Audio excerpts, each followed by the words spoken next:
restream today from multiple sources just to see how big our audience is out there. But anyways, I wanted to do a quick news show with Flamish, and for some reason OBS took away my text but gave it to Asa, which is okay. The text thing is not perfect on these things. Anyway, for GQTV News, we want to talk about this huge buyout that Microsoft did of Zenimax. So, of course, my co-host Flamish is with us. Say hi. Hello. A.K.A. Gregory Goivertz is his name. Yes. And we have Asa from GameOn Daily. What's going on, man? Yeah, I'm good. How's it going? Pretty good. It's pretty exciting today, man. Like, the news that broke is pretty huge, I think, for Microsoft in general. It's almost like, just before we get into it, it feels like to me it's like Sony kept poking Microsoft and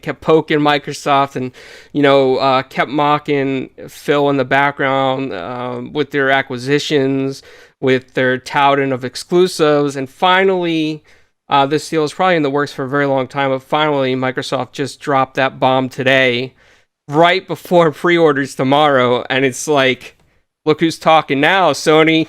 We just acquired everything from Zenimax, and it's huge.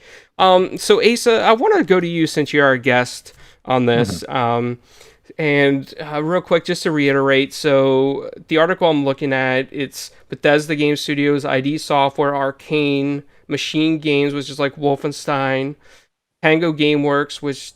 You're botting Clownz. Am I? Can you hear me okay, Yeah. Asa? I can hear fine, yes. Okay. So it just might be your connection, Flamish. Zenimax Online, Roundhouse Studios, Alpha Dog.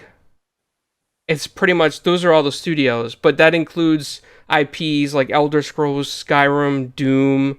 It includes Dishonored, the Wolfenstein games. Fallout, Rune 2, Wrathbone. So this is pretty huge. What do you think about this, man? It's obviously a massive announcement from Microsoft today, and really unusual that you get all of these insiders leaking information all the time, and nobody breathed a word of this one. Somehow, we all just came on today, and there it was, like bang! They made this massive 7.5 billion acquisition of a bunch of studios with a bunch of really high quality games. So, yeah, I don't know. You've always got this this kind of tension when there's money being thrown around that might potentially take some games off of other platforms and things, and a mix of tension and celebration. And we don't actually know how this one's going to fall yet, but yeah, big day. Yeah, I think so too. Do you think that this is like Phil's way of shooting back at Sony? I don't think that that Phil Spencer is that kind of into the console war, the versus Sony kind of thing. I think if Phil Spencer had a choice, Game Pass would be on PlayStation. We'd all be hugging and having a great time. I don't think it is a kind of vicious acquisition from his point of view. Obviously, they need to compete with Sony. They've had this issue with first-party games. They've got kind of negative narrative about them that they needed to dispel and they needed to get on with. But I don't think he's using it as ammunition so much as it's just a great thing for Xbox and PC gamers, and even those playing on their phones with their Game Pass.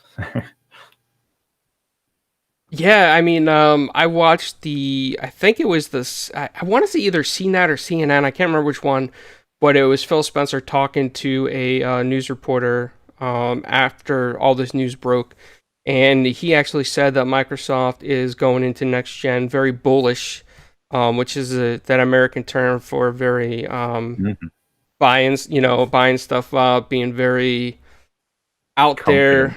Yeah, very confident. That's a better way to put it. So I was surprised to see him say that because, like you said, he's always been the type of guy to shy away from console war nonsense, or to shy away from being spiteful or using marketing tactics like other people would normally use to put down their competitors. He's always been a very fair, honest, open businessman and CEO. I think I agree with you there.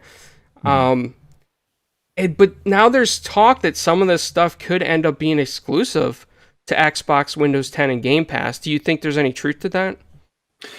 It's an interesting one because there's obviously some motivation for them to keep them exclusive. They want Game Pass to sell. They want their console to sell. They don't necessarily need console to sell more so than Game Pass, but they're in it to please their consumers and to make money. So, of course, there's this big chance that they could stay exclusive, but then you also have a look at what they're doing in the PC space. So in the PC space, Microsoft have their own store where they'll get their revenue. They've got Game Pass where they'll get their revenue. And they also put all of their games onto Steam. And if you think about that logistically, that's a very similar scenario to putting games onto other consoles. Steam is not Microsoft's platform. They get their cut as a normal third-party publisher. And all of Microsoft games from this point forwards are going straight to Steam on day one.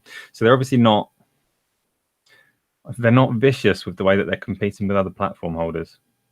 And Phil Spencer's always been very open about you can play where you want. That's Microsoft saying they want you to play where you want, with who you want, without worrying about your device. And that's not simple in the console space. It's not simple at all.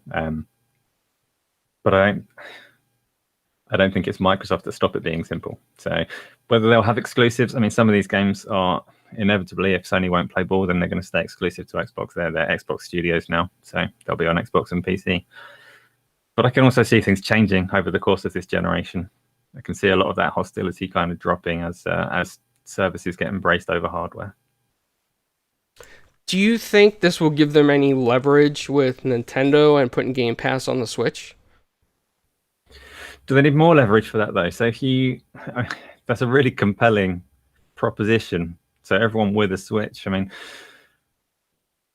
obviously barring the ability to have like an adequate signal to stream a game, but Game Pass on Switch is just such a natural and obvious fit that you hope that it will happen. Nintendo don't have a massive heritage with any of ID's games. So ID have done well with really good ports of Doom and Elder Scrolls Skyrim this gen. But that's kind of a fairly young relationship. So traditionally, there wasn't too much there. I don't think it's necessarily going to add pressure on Nintendo to make it happen. But I think we all hope that it does happen. Absolutely. Flamish, I know that you've been staring at the camera with your smile. I can see that after you were eating before the show in celebration. So, I mean, what's your take on this, man?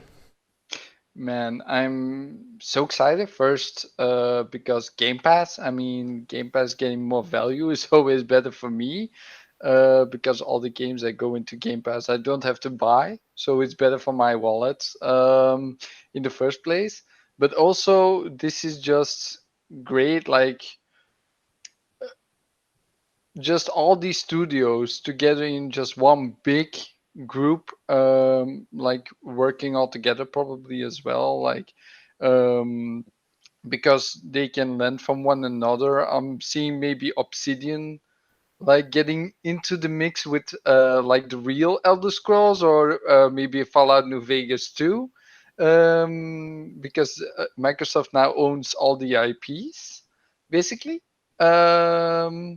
But yeah, it's just amazing. I never saw this happen. I think there's never been such a big deal going on in gaming until now. This is just great overall. I'm pretty much speechless about it in the first place.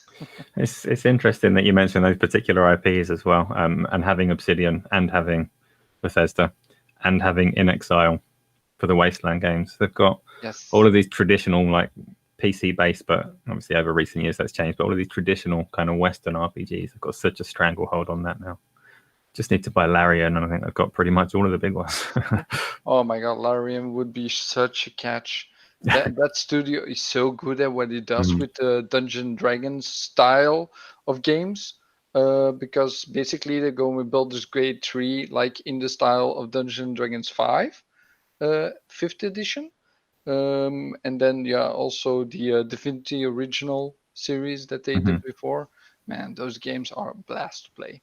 But yeah, I was just thinking about like Obsidian in that regard, because they were in conflict with Bethesda for a long time because of what happened before with Fallout New Vegas. There was like 1 point below the score that they need to get a bonus for the game, so it was really shitty.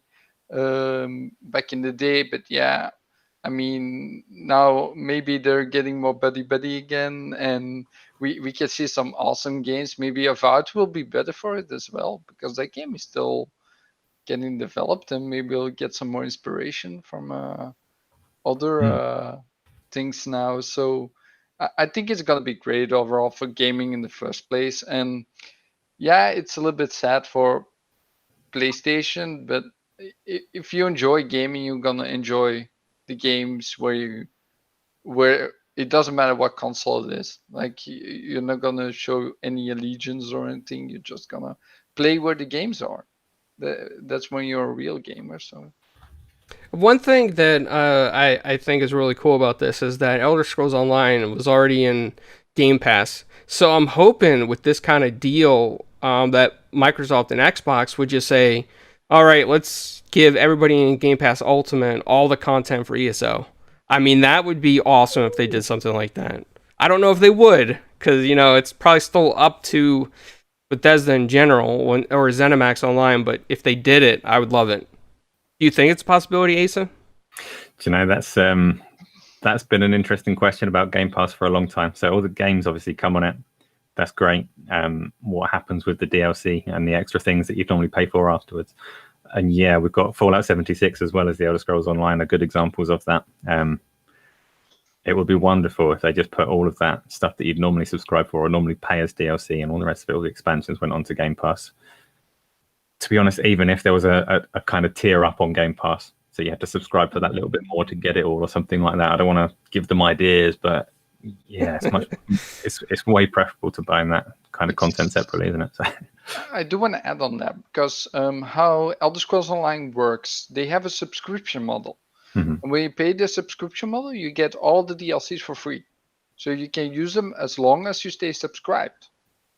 So basically that means like maybe they're gonna keep that model. I don't think they're gonna change that in the like near future. I don't see like that changing overnight for now, because I think the Destiny deal that they worked out with all DLC going to Game Pass, so I think that's been in the works for a long time. I don't think that's a deal that also went on overnight.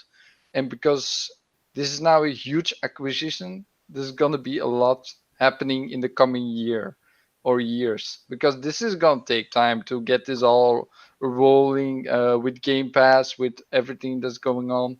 There's still a lot of details we don't know about all the exclusives that's going to be in going, like what's going to be exclusive to Xbox and PC, what's going into Game Pass. How is that going to be with like Deathloop? That's still on PlayStation. Is that going later on to Game Pass, or how does that work? There's still a lot we don't know about some games. Yeah, and I think things got a whole lot more confusing when Pete Hines put his statement on as well, saying that Bethesda are still going to be effectively publishing their own games. So there'll be, I don't know how much you can read into what he said because it was just a blog post, but he says that Bethesda will be publishing their games as well as developing them, despite being owned by Microsoft. So whether they've got some autonomy on publishing as well, it's so hard to read into and know what is a fact and what is a kind of slip of the tongue. But I think basically, from what I understand about it, right? I think that Microsoft is just an overall guy that says like the overall company that says like, this is what happens with the games, like going to Game Pass, going to PC, going to other third-party platforms, but Bethesda still develops them. So I think Microsoft has lost hand in what happens to them. Of course, they're going to Xbox as well. I mean, that would be weird to a Microsoft game just be like a new one, right? That's not come out yet. That isn't announced. They will all go to Xbox and PC. That's for sure. But just the games that are worked on now that we know of, maybe Starfield has a PlayStation marketing deal that we don't know of. So that's maybe a game that still comes out to PlayStation. So I think it's more for being a little bit like safe with the IPs, because it's not a Microsoft like they got Bethesda under their company now, but it's not like they just let them do their own thing. Yeah, That's what he hopefully. said in the CNN report, like in the interview that I've also Yeah, seen. but as far as I can see, all of these interviews and reports are just taken off of this one blog post quote, one line from Pete Hines that says Bethesda are going to be publishing their own, and you can, if you, it's like large businesses like Microsoft and Bethesda can be structured in strange ways, and they could have a level of autonomy. So Bethesda could be allowed to kind of do what they want, still answer to Microsoft, but if it's going to have, if Pete Hines is not misspeaking, if they're going to publish these under the Bethesda label, things could get a little bit more confusing in future as to where they go. They might have more of a say in it than we realize. We don't really know the content, the contracts and the deals that are going on there, but for sure they're coming to Microsoft's platforms and they're coming to Game Pass, which is the thing that matters here. So it's again, to overlap topics a little bit, but the whole idea of all of these deals for studios and games and things, meaning that other people might not get to play them, that's all a negative, and that's not what we want to hear anyway. So we'll see how this goes. Yeah, it's interesting because I am thinking, like, does this mean that the games overall will be better with their in-game practices, like we have seen with Fallout 76? That game was a mess, a real mess from the beginning. Their practices also with the microtransactions and stuff. I think that's going to be a little bit now more looked over by Microsoft as well, because they still want to be like the good gracious for the gaming community and the gamers in general, like they're doing right now with all the games. Like, I think it's going to be interesting what the future will hold for this. Yeah, and that point of monetization and kind of Microsoft's typical strategy, they're obviously not shy of microtransactions and sticker packs, cards, whatever they were, and rec packs in Halo, wasn't it? I can't remember what they're called in Gears of War. So Microsoft are not shy of monetizing the service side of their games either. But yeah, but not to the extent that Fallout 76 was. Fallout 76 was a game where they made problems to solve them with microtransactions.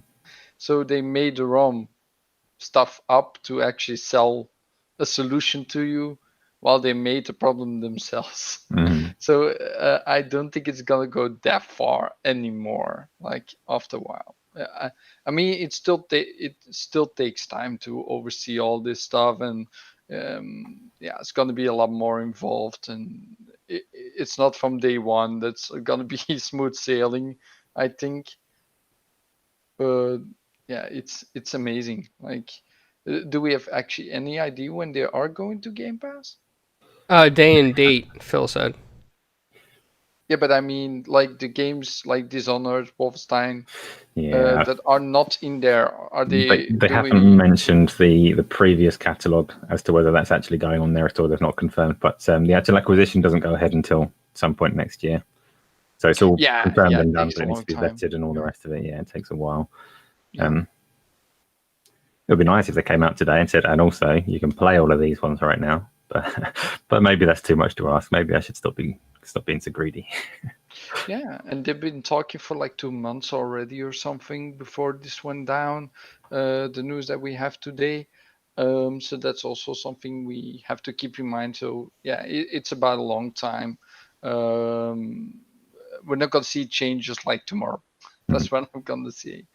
And also think about it, guys. Game Pass has been growing for such a enormous amount in such a short time. Now at 15 million.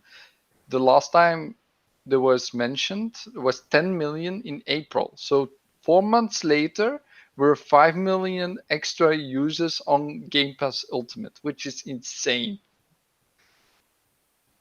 Just saying. No, it certainly is, and see what happens to that number tomorrow when these new consoles go on pre-order with Xbox All Access, including Game Pass as well. So.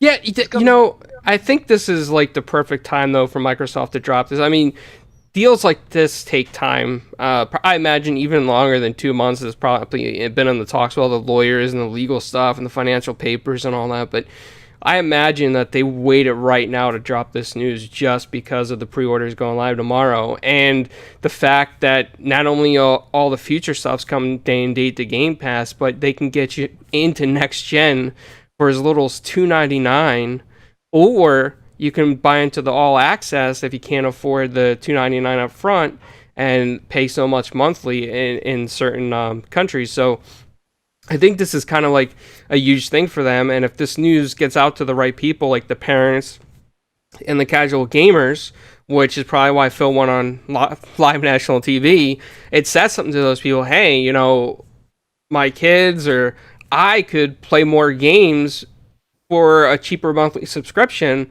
and I don't have to pay this, you know, the $70 or the €80 per title coming out next gen. So I think it's like the timing is just perfect for this. And I think that, you know, the one thing I still am curious about, though, Asa, is if they're really going to make anything exclusive, because the way that Phil talked on national TV, it's sort of confusing, and he probably can't say too much right now, just because I know how their PR is at Microsoft. So, but what he said was that all the current deals for cross-platform is basically still going to go through, like, you know, Deathloop on PlayStation, all that stuff's still going to happen. But he said that future games will be Xbox and Windows 10. But he didn't use the word exclusive in those sentences. But he just said future games will be Xbox and Windows 10. So it could be taken either way, that it could be exclusive, could be timed exclusive, or it could be Microsoft's just going to allow everything cross-platform anyway and rake in the most money possible. You know, I think he actually went slightly further than that at some point. I think he did specifically say, so yeah, Xbox and PC, but case by case, they'll look at other consoles. So I don't think he even actually denied wholly that that some of these massive IPs could still come to other consoles. He also didn't confirm that they are. So, like you say, I think their hands are tied on what they can and can't say at the moment. We have a question in the chat from Squishy Hero on Twitter, or I'm sorry, on Twitch.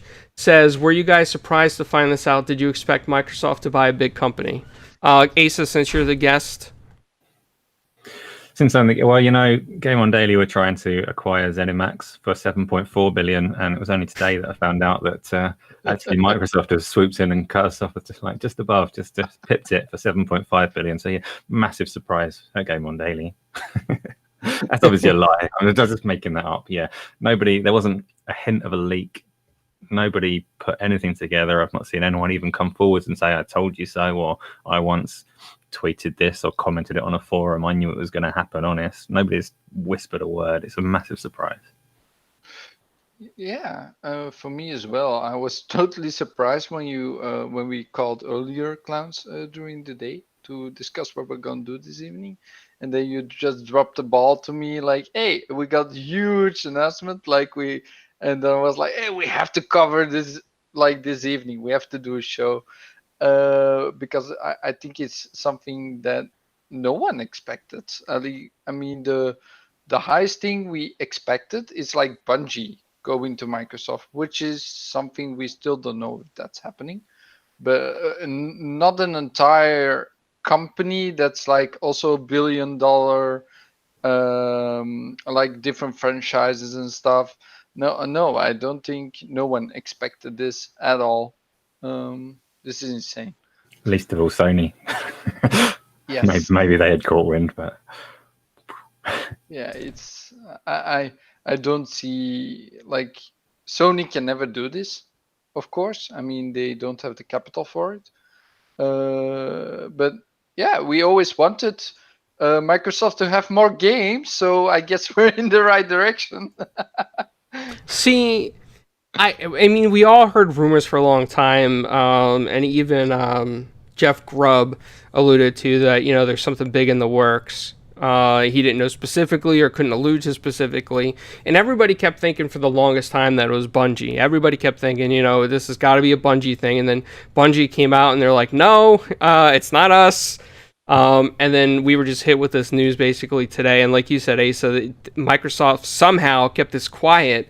The first article I seen was from Jez Gordon at Windows Central. So I'm not sure if maybe they tipped off Windows Central first today before anybody else, or if I'm not sure if they got their source from anyone else. But then I saw Jez say something to Microsoft saying, I can't take any more news right now. And I've heard that there's still rumors out there that, something else may happen, but not for sure, nobody knows what. But Jez said to them he can't take any more news right now, and Chris replied, well, don't worry, that's it for today. Like, he used the word today. So do you guys think that something else may be coming? Is Microsoft done? I wouldn't read too much into that. That's just part of Microsoft being bullish because they know that this is massive news. Yeah. I also wouldn't say that they're done. So I mean, it had been said in the run-up to this that they are still looking to acquire studios. As people in the chat are saying, there were rumors about Sega. We've had EA, obviously Warner Brothers, and Bungie. And I would be surprised if that's the last of it. But we might have a little bit of breathing space. They might not announce another one tomorrow. I actually think we shouldn't get an announcement till after the consoles launch. I think we should now focus more on the consoles, the marketing for the consoles, because we still don't know too much about them. There's still some things we need to know, especially more about the PlayStation with the backwards compatibility. We don't know all the stuff. So I think they should focus on that for now. And now we have the huge news of this going on that's going to fruition somewhere at the end of the year, maybe beginning next year. I think we should focus more on the consoles for now, and let that other news just slip by for a minute. That just hold it off. We have enough. Yeah, I think everybody agrees with Hero in the chat that Bethesda and Game Pass is a dangerous combo. I think a lot of people are going to be happy about that. There's so many people that are going to be happy about that, especially with the next Elder Scrolls being day and date in Game Pass. I mean, that's a huge get for Microsoft. I'm not sure how far away in development that game is. It could be another 2-3 years or 6 years, but yeah. I mean, so devil's advocate, and this, I'm not stating my opinion here particularly, but the one thing that people label as a concern when you talk about Game Pass is that it's going to mean smaller games or rushed games that aren't finished, or they're not going to have these big budgets, which is why Sony say that they can't do a Game Pass-like service, because you just can't sustain that with massive budgets. And that's one thing that you would say when you look at the matchup of Bethesda and Game Pass. Bethesda games are big. Are they still going to have that freedom? Are they still going to be just as big? For me, yes. But devil's advocate, that's an interesting discussion point. I think for me personally, it needs the smaller games as well. So you have a couple of offset studios, like Obsidian was working on 2 different projects, like one small title and one bigger title. We have Avowed and the other game I forgot, but it was like a small title, right? Grounded, right? So yeah, that's maybe like an option, that they offset a little bit of the studio to a small title, and they just work a little bit longer on the longer titles. But then we have also games from other companies that go into Game Pass. So it's not only from the first party studios and all the studios that are inside Microsoft. So it's also from outside. So I don't think it's a problem at all. I don't think that Bethesda is gonna limit their scope for the games because they're now going to Game Pass as well. Yeah, and I think the key one that you said there was Avowed. So you just need to look at, obviously we haven't seen much of it yet, but games like Avowed and Fable, you don't look at titles like that and say that actually Microsoft are limiting budgets and keeping these things small. So actually, I would say we've seen ample evidence that, yeah, Microsoft is still willing to do big games, and Bethesda can carry on with their usual kind of scope of project. Yeah, and we still haven't heard anything about the initiative, the quadruple A studio. Why stop at 4? That's maybe something I do want to hear before the consoles launch. Like, I want to hear what they are working on. We have heard enough rumors. It's time we get an announcement or something, like a trailer. I don't care. Give me Yeah, do you something. know, maybe they're in the same boat as all these other developers that aren't really showing us their gameplay on the Series X yet. So maybe the initiative have something ready to go as soon as whatever this hold up is clears out the way. I don't know. That's an interesting point. Hopefully we do get to see more gameplay on the X for sure. I mean, if the pre-orders are coming tomorrow, whether we see the gameplay or not, and most of us are probably going to go out and pre-order one. Unlike Flamish, who pre-ordered his months ago somehow. No, not months ago. I did it like when the showcase started. But Game Mania is a little bit different. They can just like put you on the waiting list for the pre-order, and when they can get like a hold of how many they're gonna get, they just put up the pre-orders. You can put down your 50 euros, and you're on the list. So I'm like number 24 of the 27 Xbox Series X pre-orders, and then we got like 250 PlayStation 5s pre-orders. So it's a huge gap. But that was before this news, so maybe it's gonna change. I'm not sure. Like, people are saying Microsoft won the generation already. I don't think that's even fair to say. Like, this doesn't mean they won at all. But I'm not really about console wars in general, so it doesn't, like, I don't feel anything with it in the first place. So do you think? I'm going to ask Clownz a question, if that's okay. And that's not my place to ask my host a question, but that's all right. Go ahead. Yeah, I'm here.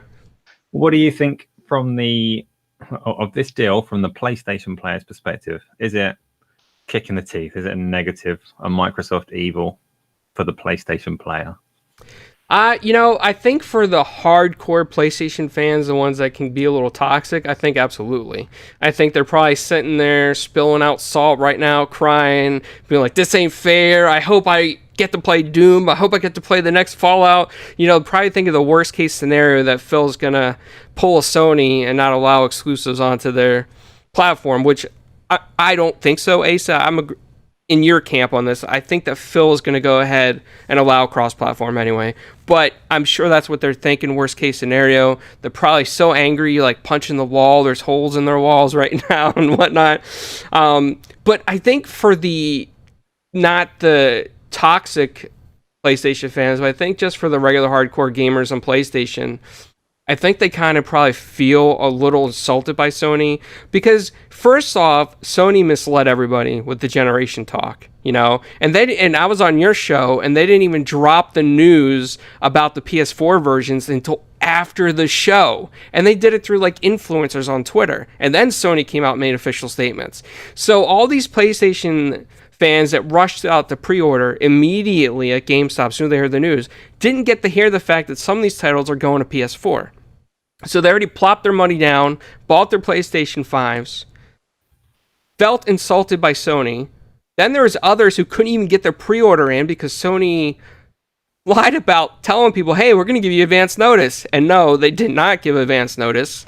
I got confirmation from a GameStop manager. A lot of people were going to tell me, no, Clownz, you're wrong. No, I got confirmation from a GameStop manager at my local GameStop that Sony Corporate was on the phone with GameStop Corporate right before 7 p.m. with different store managers. And Sony said, go ahead, drop the pre-orders now before Xbox.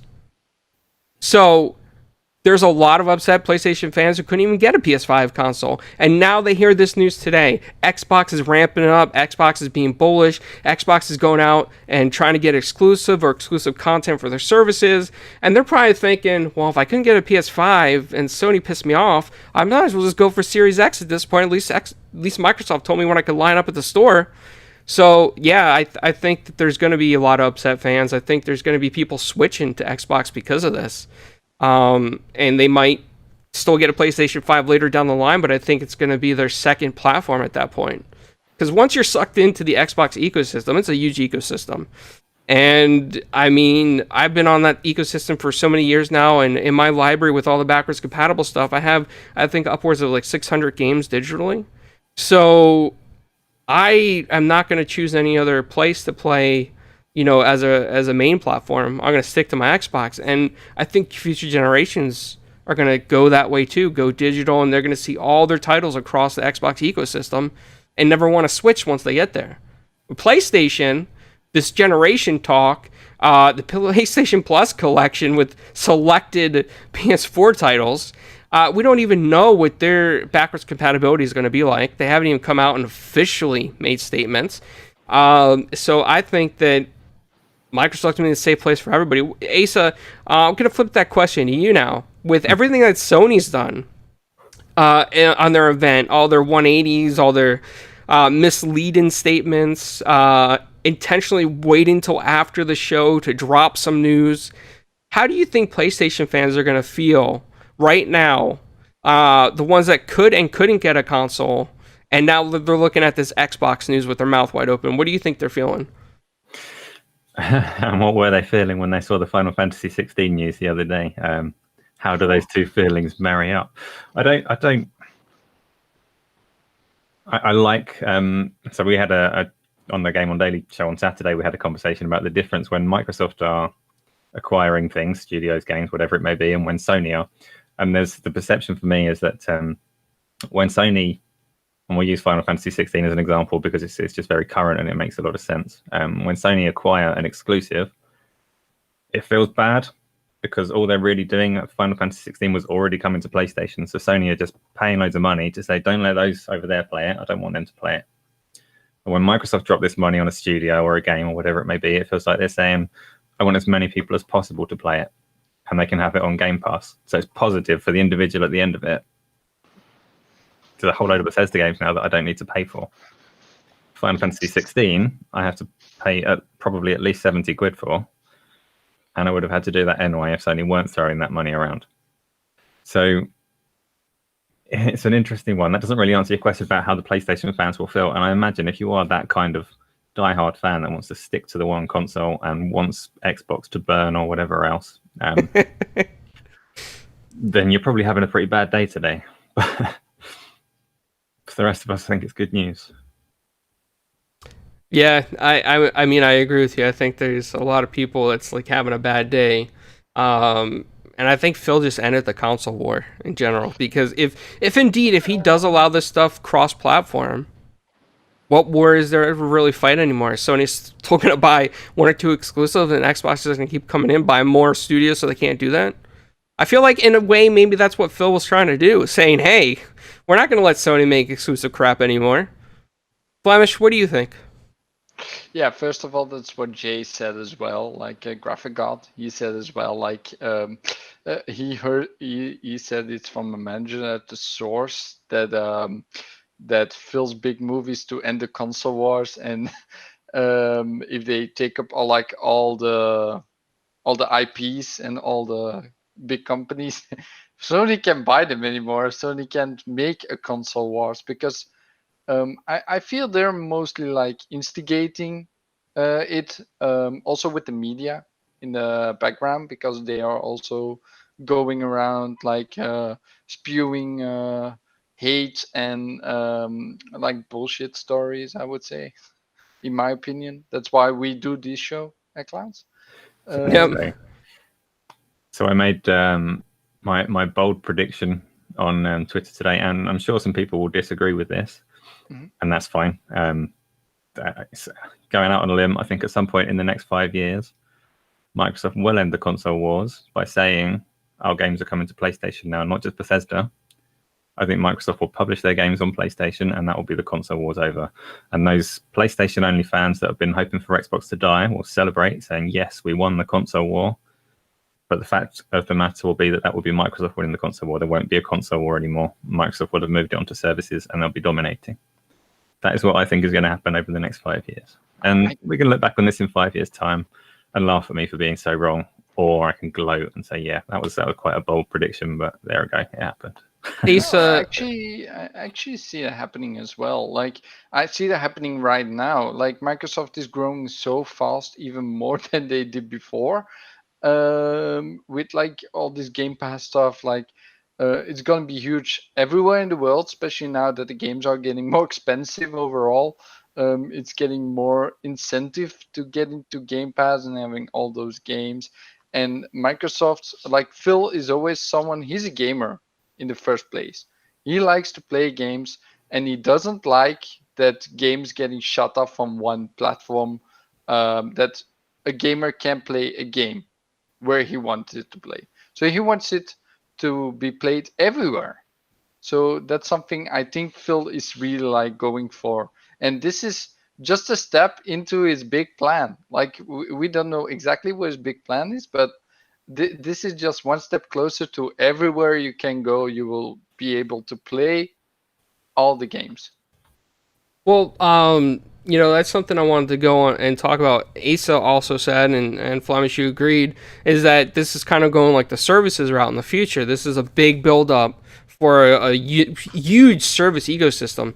Now we see Microsoft acquiring a massive branch of studios with the Zenimax purchase, and when you look at other services like Stadia and Amazon, at this point, if Microsoft keeps buying up studios and Sony's acquired their own studios, Amazon and Google really don't have the prime of the pick anymore because there's not so many out there as big as what's already been acquired. So Google and Amazon, if they want games, they're either going to have to beg Nintendo, which will never let their IPs go anywhere, beg Sony, who's probably going to say no, and then come to Microsoft, and Phil's going to be like, well, we are a service-based company. Let's make a deal. And then I think that's what it's building up for, because everybody's going to have to eventually come to Phil and Xbox Game Studios and be like, can your games please come to our platform? We need games on our services. And that's where Phil's going to say, okay, well, here's the subscription model. Your people, your users, your gamers can buy into our subscription services, and they'll be able to enjoy our games, our achievements, our Xbox Live system. And I think that's a huge setup for that. And I think in the long run that at this point, Sony is going to have to do the same thing outside of their first-party studios. They want content. I mean, Zenimax is a huge content producer. I mean, we got like Dishonored, we got Fallout, we got Elder Scrolls, we got Elder Scrolls Online. That's a lot of games right there. I mean, these are huge games. They're not like, small little indies. I mean, this is a massive deal. And this shuts everybody up who said, oh, Game Pass is just going to be indies. Game Pass is going to be the small studios. Game Pass is going to die out. Game Pass is going to amount to nothing. Who wants to play indies? Now we see these are like AAA budgets, AAA games. It's huge. Do you feel that way, Asa? Do you think that it could be headed that way too?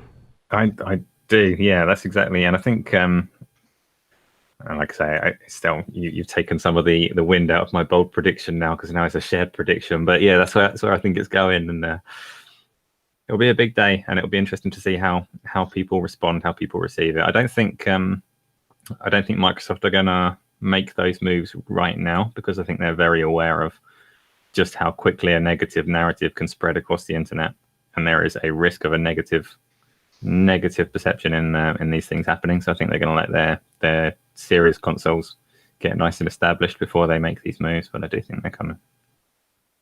Do you think? I'm sorry. Go ahead, Flemish. Oh no. I just ask you a question.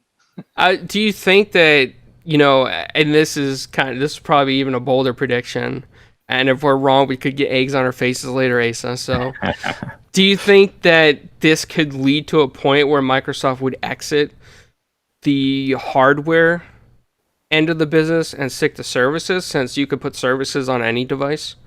It's an interesting one, isn't it? I'm going with no, on account of the fact that they are still making Surface Pros and things like that, which is, again, Windows is effectively their service, and they sell services in that space. They make good hardware as an appealing way into that ecosystem. And I don't see that the Xboxes are going to lose value in that sense, especially with things like All Access and stuff like that. it's the console is still the key to the living room for them.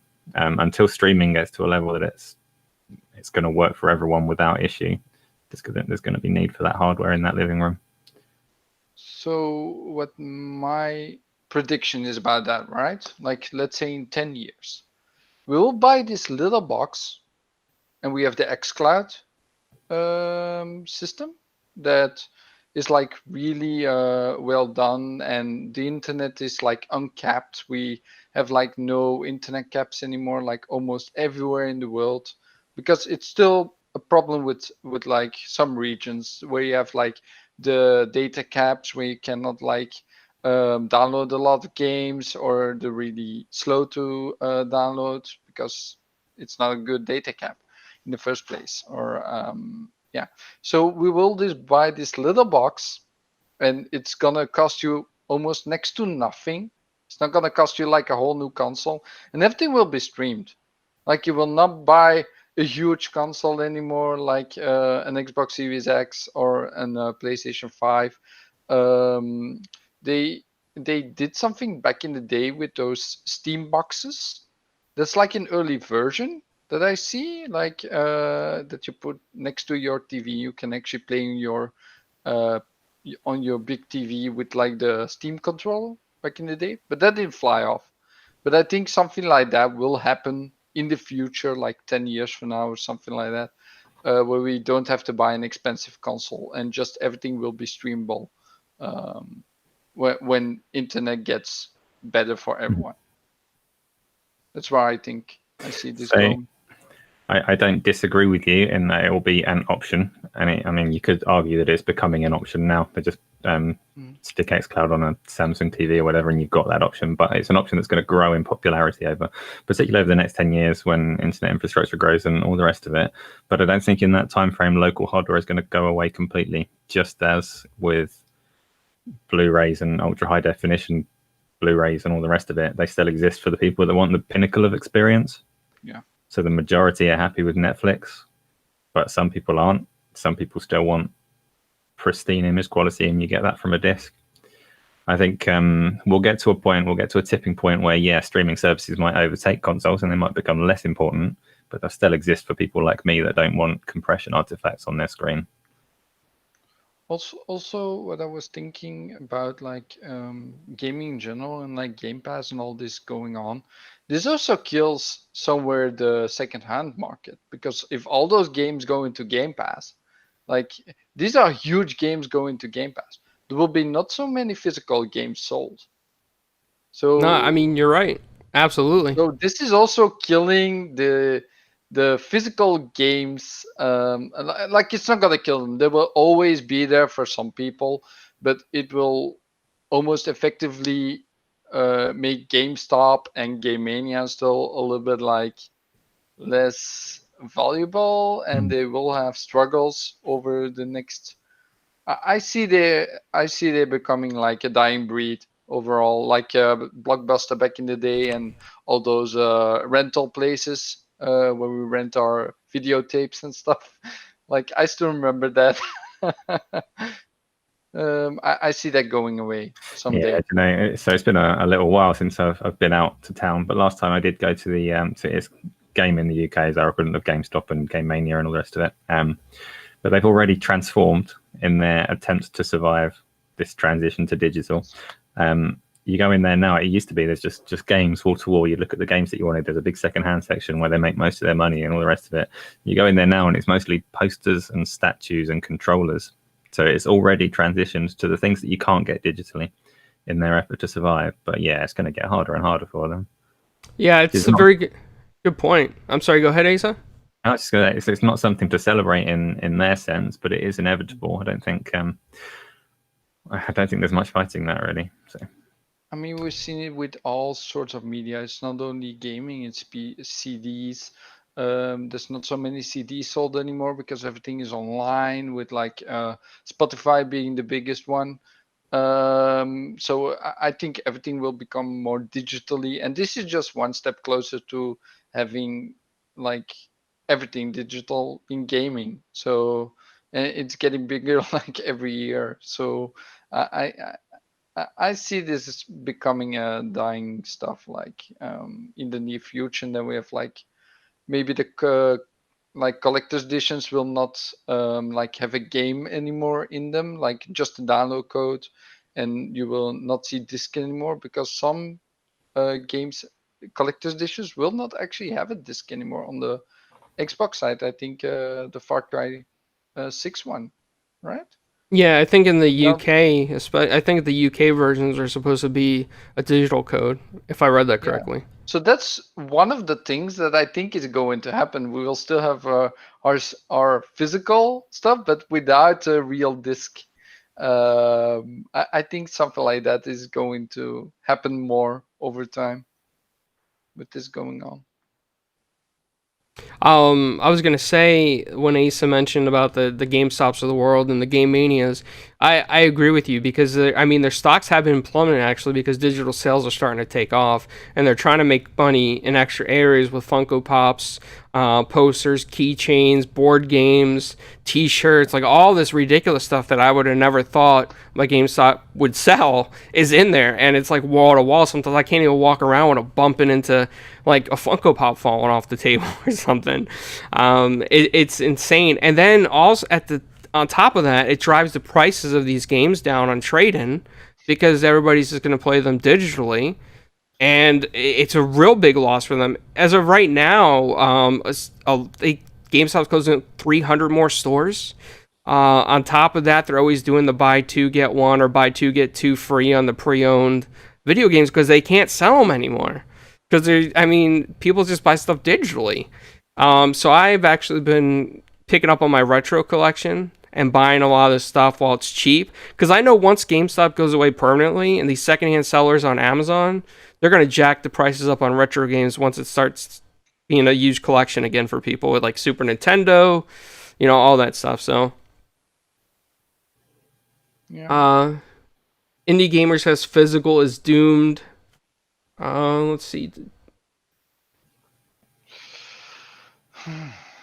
They're saying something about your background, Clownz. Like your background looks like game. Oh yeah, yeah. See, I kept like- my GameStop in business with all those Funko Pops in the background. Yeah, it's weird we don't see the customers though.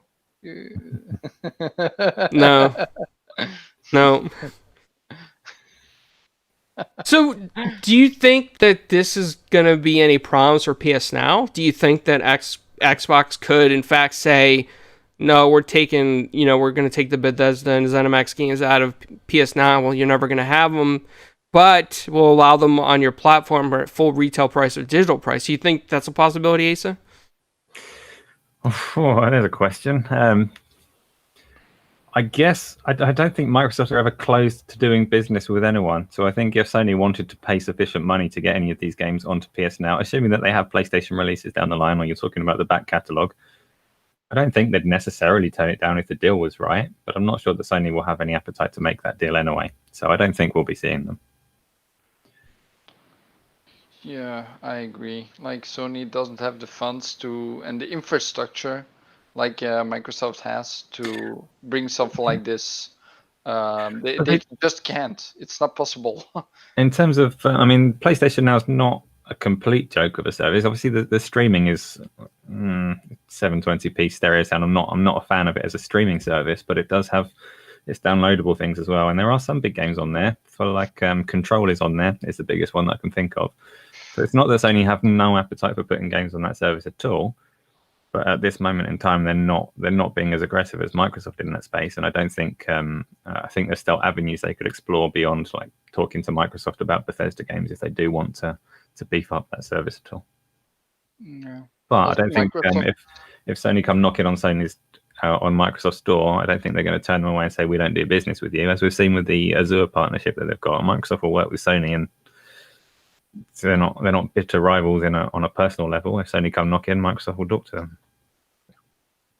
I mean, that's true. Microsoft, at the end of the day, Microsoft doesn't want to put Sony out of business because Sony gives them business on the Azure service. So, I mean, that's 100% truth right there, whether fanboys realize it or not. I mean, you always hear arguments, oh, Sony's going to put Xbox out of business, Xbox is going down, it's going to die. It's not, because not only is it a huge ecosystem, they sell services to their competitors. I mean, almost as the sense that Google sells web service and so does Amazon. Yes, that's totally correct. Any questions in the chat, feel free to drop them. Flamish, any other comments that you want to say? About that, I think Asa said it all. I wanted to chime in, but he actually went to the point that I wanted to go to at the end. So, yeah, so I think, yeah, it's how it is. Yeah, that's fair. Asa, any other points you want to make? On topics, no.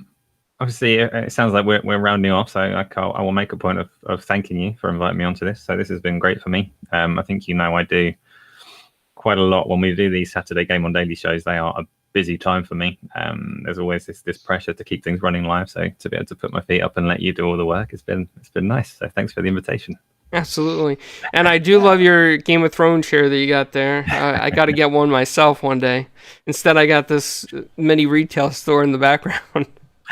Yeah, and I got my beautiful Secret Labs behind me, which I hold dearly. And also, by the way, you just, Asa, your website just released a video about Phil Spencer as well. So, It did, yeah. That's so. Anybody watching that doesn't know, so GameOn Daily is it's gaming website with various arms and various things that we do.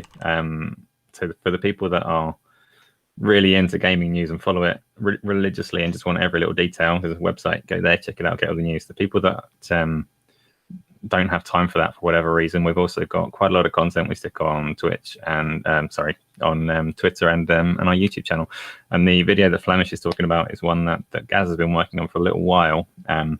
And you'll notice if you listen to it, massive voice change when he starts talking about Bethesda, because that caught him off guard today. He's been working on this video, and it is a good video. It's worth a watch. It's just a little commentary and celebration of the way that Phil Spencer has transformed Xbox since he took over there. Yeah. So yeah, take a little look at that on the channel. It is a good watch. So I put it down in the chat, so you can find that video over there, and you can find the website gameondaily.com, where that's always where we get our news. Absolutely. For our shows, which is always amazing, compact into one website from multiple websites together, which is always handy. And yeah, we always like to say that. So it's the best gaming news aggregation website there is out there. It's the most friendliest community, very positive community, and it supports multiple viewpoints, and it's very neutral. It's not one-sided. It's not unfair moderation. It's very fair across the board, and that's why I love you guys over there, Asa. I mean, you guys are amazing, do a fantastic job, and more people should use your site because it is the best one out there for that type of service. I'll say that. Thank you. We do have 2 questions in the chat. Hero says, do you guys think Microsoft will ever buy Sega? Still going with Sega. No, I don't think so. Wow, I wouldn't totally rule it out. I kind of hope so. So Sega's an interesting one. I have a long-term love of Sega. Played through all their consoles. I'm one of those few Saturn owners. And they've struggled. They've recovered over recent years, but I think actually of all the people that you kind of tout as potential purchases, Sega would really benefit from it. And Microsoft has started flirting with them, and you've got the Yakuza games coming across, and you've got Phantasy Star 2 coming across to the West and things like that. So they're obviously opening a dialogue there. It would be wonderful if they got Sega, and that's not again, like everything else. I don't want them to get it for the sake of excluding PlayStation fans or winning a console war or anything like that. I just want to see more Sega games. Absolutely. You know, I do like the Yakuza series. That's one of my favorite gaming series out there on the platform of Sony, and I would really like to see them join Xbox Game Studios. I mean, I just think with the support that Xbox Game Studios could bring to them financially, it could open up the doors for more possibilities for that franchise. I mean, maybe we'll even see like movie spin-offs or TV series spin-offs. I mean, just something extra outside of just a platform. I mean, it's an interesting one as well because there's a real strong history between Sega and Microsoft that people might not necessarily be aware of. So Microsoft wrote the operating system for the Dreamcast, and it was the demise of the Dreamcast that pretty much spawned the Xbox.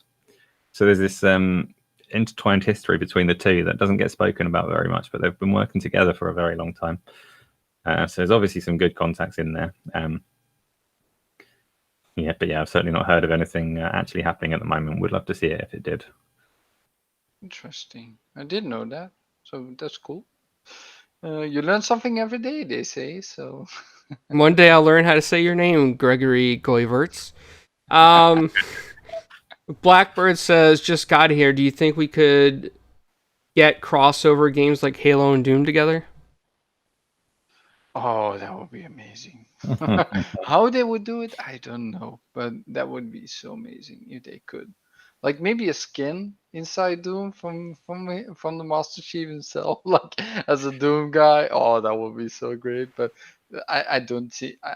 I don't think maybe with Doom and Halo together, but maybe other stuff that could be matched together. But I don't see Halo and Doom together. No. Crossovers are an interesting one because if they're done right, they're great fun, and if they're done wrong, they just break both universes at once. So we'll see. Obviously, they're building up their portfolio of IP, so maybe we'll see a Smash Brothers like Master Chief versus the Doomslayer. Daz says Saturn, baby. UK Daz. Yeah, he's from the UK too, Asa. Yeah. I don't even know the Saturn. That's the sad part. He likes beans and toast. He's a huge fan of beans and toast. Yeah, speaking of that UK dish, I did make an Americanized version of it, Asa, and I posted a video out there. I used Dr. Pepper beans. Dr. Pepper beans. What are they? What are Dr. Pepper beans? It's beans flavored with Dr. Pepper. That sounds awful. I need these.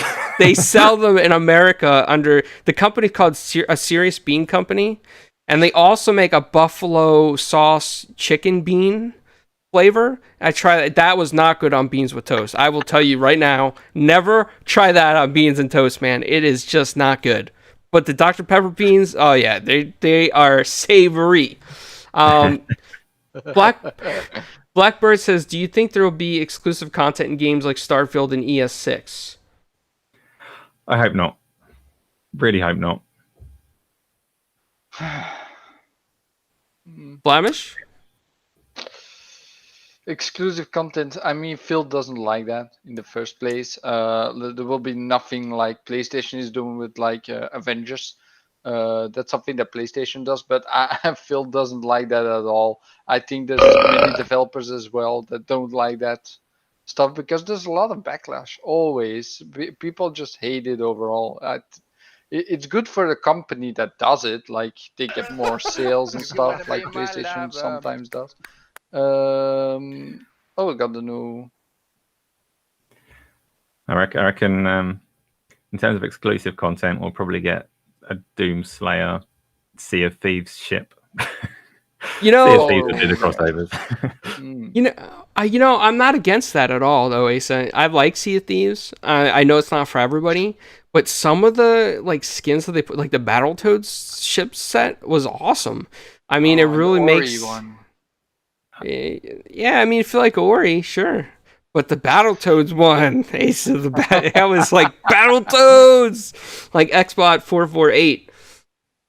Yeah, that's fine. Like Sea of Thieves is a good fit for it. So yeah, have all the fun they like with that. But the question about whether we'll see exclusive content in Elder Scrolls 6 and games like that, as in excluding PlayStation gamers, I'm assuming. I hope not. That's my answer. I don't think we will either. But yeah. No, I don't think so. That's not Phil's mantra at all. That's not what Phil that's also what he always said, that like he doesn't want to exclude gamers from other platforms. Like he does want everyone to play everything, right? No. So I don't think that's something that Phil embodies and something that Phil wants in the end. Like to keep something like from a game like a separate piece exclusive. No, I feel that's something that Sony will keep doing.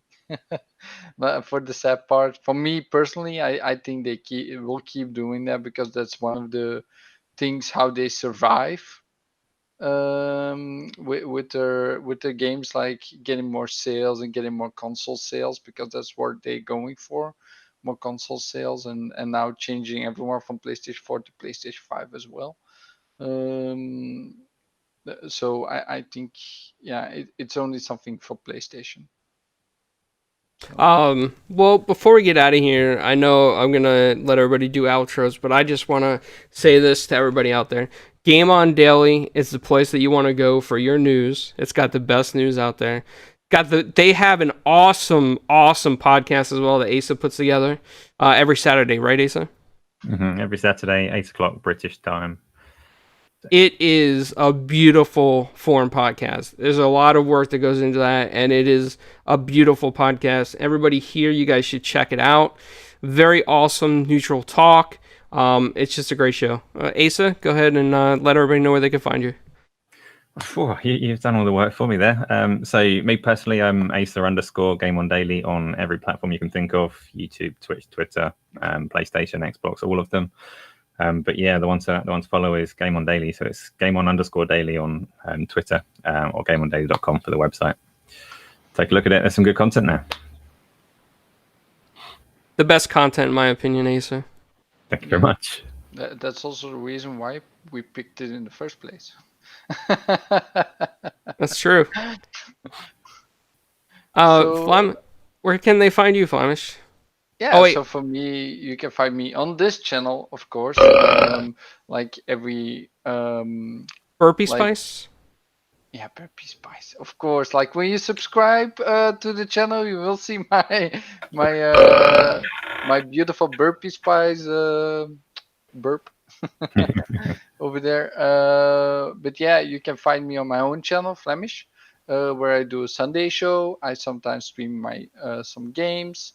I also just did another stream of Hades and Bullets Per Minute before this show, and I'll probably do that every week, like a couple of hours, just streaming some games that came out or are very interesting. Like I have a request to do the Ori playthrough of Ori, the Blind Forest, and Ori and Will of the Wisp. So it's gonna be interesting. And then yeah, we have this new show called 4GQ TV news. And yeah, we're still like we're thinking about changing a few hours and dates, like in the middle of the week, because now we're like Wednesday, Thursday, Friday, and we're thinking of maybe splitting it up a little bit more, so we don't have like 3 days after each other, and maybe do Monday, Wednesday, and Friday or Saturday. We're still thinking about it, but for now it's on Wednesday, Thursday, Friday. And this was an extra one because of the big news that hit today. We want to bring some extra news to you guys. So I hope you appreciate it in the first place. And yeah, we'll keep bringing it to you. So, Clownz?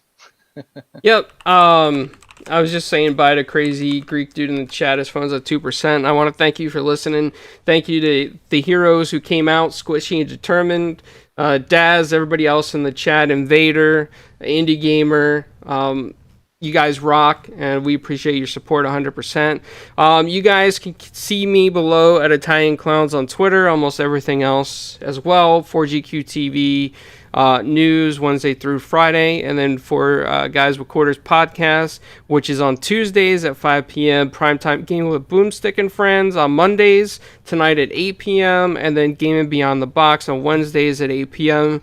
with Wilmy Hood and all the crew over there, like HR Bomber, Leo, Fork Boy. It's just an amazing time, a lot of fun that happens over there. Yeah, so catch us next time. See you guys later. Yeah, see you later, guys. Thanks, everyone.